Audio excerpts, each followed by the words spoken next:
Welcome to Ghosts and Hosts. I'm Delaney, I'm a senior. I'm Kiera, I'm a freshman. It's October, the paranormal month, which means it's time for ghost stories. So, do you believe in the paranormal or ghosts or the afterlife? I do. How come? Because, I've had, some experiences where I've walked into, houses when I was, house hunting with my mom to find a new place. And, you could just walk in and feel something was wrong. And then when you ask, the realtor, and they're like, oh, yeah, someone died here.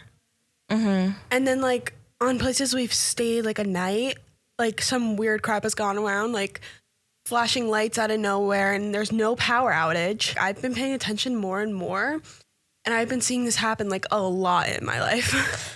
That's really weird. I've personally never had any ghost experiences. I'm skeptic. Honestly, I'll always be watching videos on YouTube that's I'm going ghost hunting, and I'm always really skeptical. I'm not sure if I believe it or not, but then there's some things that I see and I'm there's no other explanation for that. And I'm maybe ghosts really do exist, and it always makes me scared. Have you ever had any experiences with ghosts personally? Is there an experience that you can name? There's one, but it was I was young. But I was walking around my old house, and some people did die in my old house before we bought it. And I was walking around, I think I was 8. And I saw this weird figure in the middle of the hallway, given this is nighttime. I'm trying to walk to my parents' bedroom.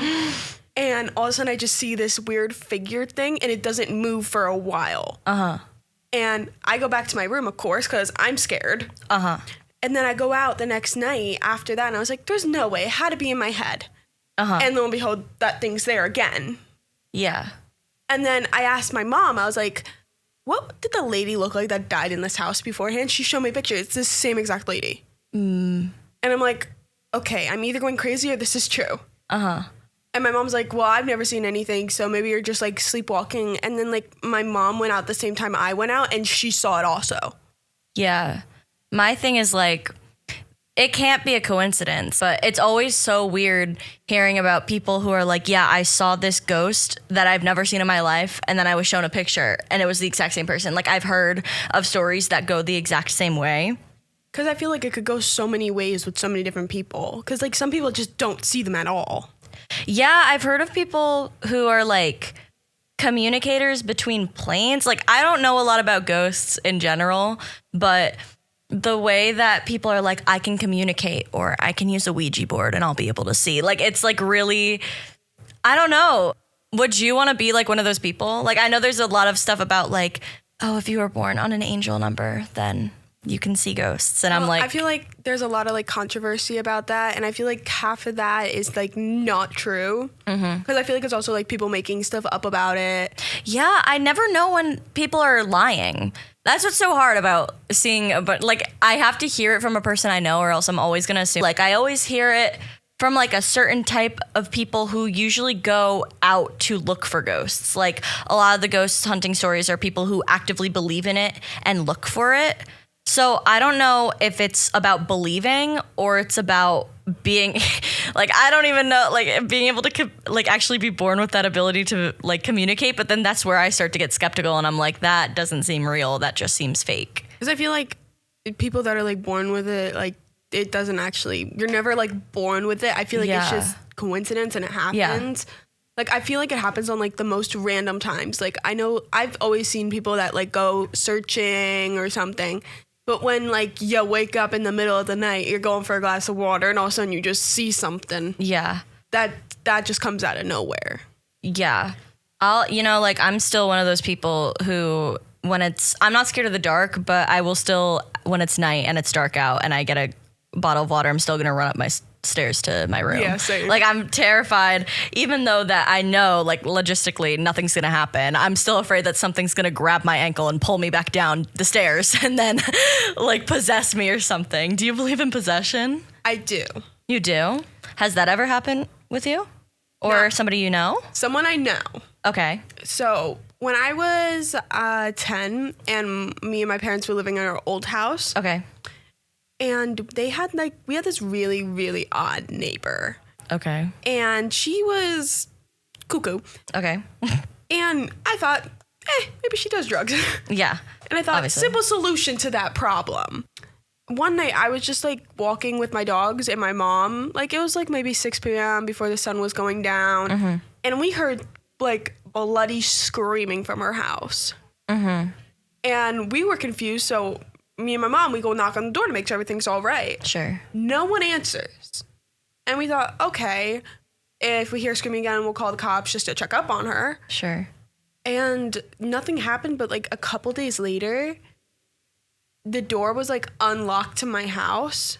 And I went outside and we like shared a backyard. Sure. That I went into her backyard because I said maybe I could see something through the window, make sure she's okay. Because she was like a nice lady before she went like nuts. Yeah. And I heard the worst scream I've ever heard in my life. Like worse than an animal scream of being like almost on death's door. Yeah. It was a scream of like help and pain in the same room. Basically, like I like told my mom and she called the police and they said she was dead when we found her, but she wasn't with drugs or anything. Oh my God, so she was dead? She died? And our local priest was there the day before. Okay. And he like left town, moved away to try to stay out of it. And like 10-year-old me is like, all I know is I heard bloody screaming and nothing good. See, to me, like, that can definitely be a possibility to me, but it's also like she could have had like some sort of manic episode. Like, did they ever declare how she died? They said it was no substance abuse. Okay. They said nothing about it. Like, they tried to keep it quiet. It was weird. Because, like, my parents asked. Was there any injury? Yes. Like, to her body? Like, what? Yeah. There was scratches all over her face, but not, like, normal human scratches.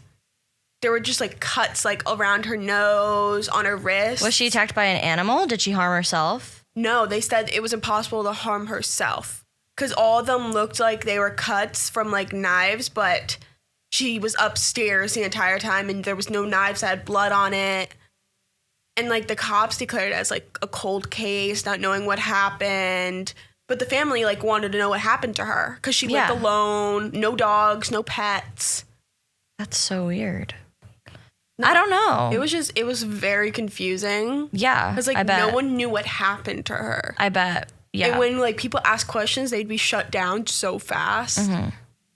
And like the family never got like comfort of what happened.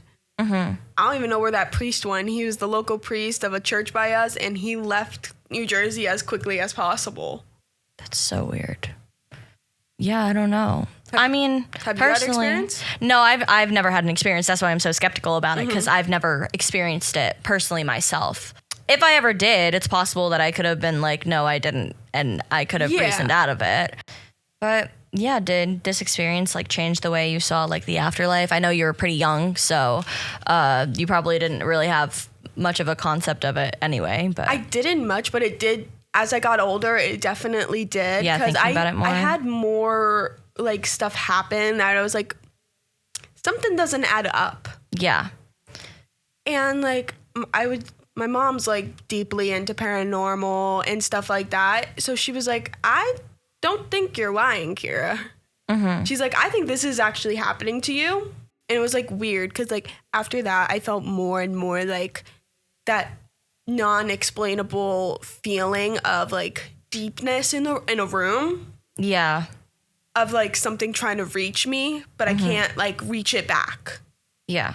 Or explain the feeling of it. Like, especially when I go past cemeteries, you just feel the deepness and the sorrow. Yeah.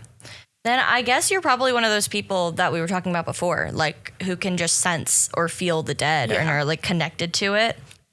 But yeah, I mean, personally, again, I'm more skeptic, but I do believe you to some degree with how you're explaining it, because there's some things that are just like irrefutable. Yeah, but thank you so much for sharing your experiences. That's it for today's podcast. Maybe your views on the paranormal were changed too. Bye.